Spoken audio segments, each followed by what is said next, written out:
تو نے جس وقت یہ انسان بنایا یا رب، اس گھڑی مجھ کو وہ ایک آنکھ نہ بھایا یا رب، اس لیے میں نے سر اپنا نہ جھکایا یا رب،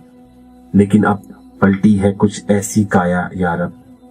عقل مندی اسی میں ہے کہ میں توبہ کر لوں، سوچتا ہوں اب میں انسان کو سجدہ کر لوں۔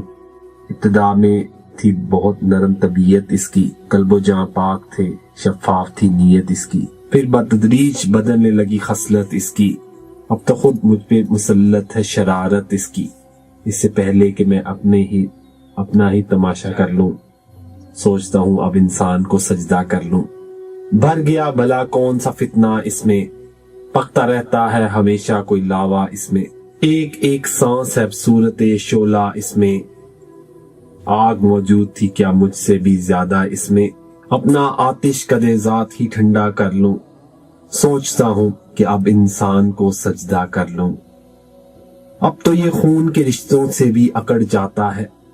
باپ سے، بیٹے سے، بھائی سے بھی لڑ جاتا ہے، جب کبھی تیش میں ہتھے سے اکڑ جاتا ہے، خود میرے شر کا توازن بھی بگڑ جاتا ہے۔ اب تو لازم ہے کہ میں خود کو ہی سیدھا کر لوں، سوچتا ہوں کہ اب انسان کو سجدہ کر لوں۔ کچھ جھجکتا ہے نہ ڈرتا ہے نہ شرماتا ہے، کچھ جھجکتا ہے نہ ڈرتا ہے نہ شرماتا ہے،